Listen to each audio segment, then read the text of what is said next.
قرآن مجید کا سورہ نمبر 12 سورہ یوسف۔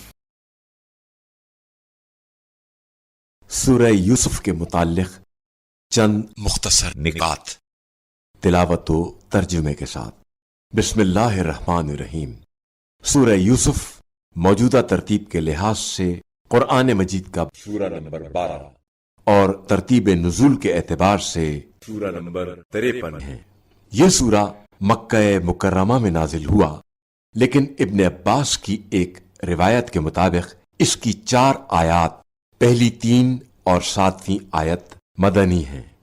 حضرت یوسف علیہ السلام کے واقعے کی مناسبت سے اس کا نام سورہ یوسف رکھا گیا ہے۔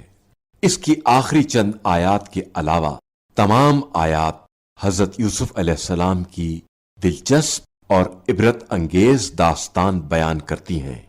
حضرت یوسف علیہ السلام کو ان کے بھائیوں نے حسد کی وجہ سے کنویں میں ڈال دیا۔ اس کے بعد ایک قافلے کے ہاتھ فروخت کر دیا اور آپ کو عزیز مصر نے خرید کر اپنی زوجہ کے حوالے کر دیا۔ حضرت یوسف علیہ السلام جب جوان ہوئے تو آپ کے حسن و جمال کو دیکھ کر عزیز مصر کی بیوی زلیخا آپ پر فریبتہ ہو گئی، لیکن آپ نے اپنی پاک دامنی کو محفوظ رکھا اور عزیز مصر کے محل میں موجود ایک دودھ پیتے بچے نے آپ کی بے گناہی کی گواہی دی۔ اس واقعے کے بعد مصر کی اشراف زادیوں نے زلیخا پر طعنہ زنی کی، جس کے نتیجے میں زلیخا نے ان خواتین کو دعوت دی اور ان کے ہاتھ میں پھل اور ایک چھری دی اور حضرت یوسف علیہ السلام کو اس محفل میں بلایا۔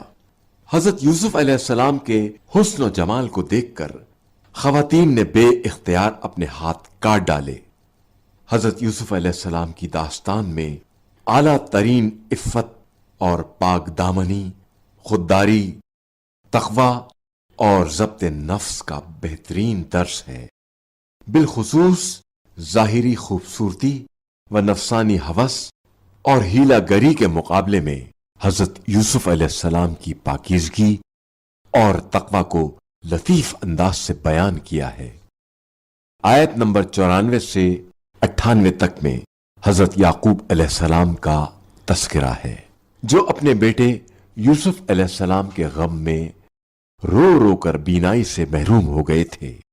جب حضرت یوسف علیہ السلام کی قمیص ان کی آنکھوں پر مس کی گئی تو ان کی بینائی لوٹ آئی اور انہوں نے اپنے بیٹوں کے گناہ کو جو یوسف علیہ السلام کے متعلق وہ لوگ انجام دے چکے تھے معاف کر دیا۔ جو شخص سورہ یوسف کی تلاوت کرے گا اور اپنے گھر والوں کو اس کی تعلیم دے گا، اللہ تعالیٰ سکرات موت کے مشکل وقت میں اس کے لیے آسانی پیدا کرے گا۔